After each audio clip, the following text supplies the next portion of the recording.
দেশকে দুর্নীতিমুক্ত করতে যুদ্ধ চালিয়ে যেতে হবে এমন মন্তব্য করেন জামায়াতের আমির ডাক্তার শফিকুর রহমান। সকালে রাজশাহীর ঐতিহাসিক মাদ্রাসা ময়দানে জামায়াতের কর্মী সম্মেলনে প্রধান অতিথির বক্তব্যে তিনি বলেন, গত 15 বছর যারাই অন্যায়ের প্রতিবাদ করেছে তারাই গুম খুনের শিকার হয়েছে।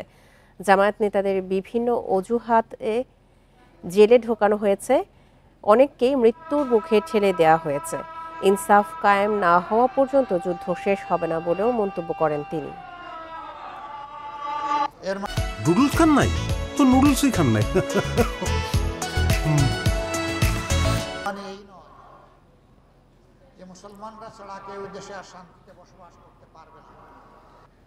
দুর্নীতিমুক্ত, চাঁদাবাজ মুক্ত, ঘুষ মুক্ত একটি ন্যায় ইনসাফের বাংলাদেশ গড়েই আমরা মানবিক বাংলাদেশ করতে চাই। যে জাতির বীরেরা, সন্তানেরা এইরকম জাতির জন্যে, জাতির স্বাধীনতার জন্যে, মানবতার জন্যে বীরের মতো গর্জন করতে পারে, ইনশাআল্লাহ এই জাতির পর আর কোনো ষড়যন্ত্র বাস্তবায়ন হবে না।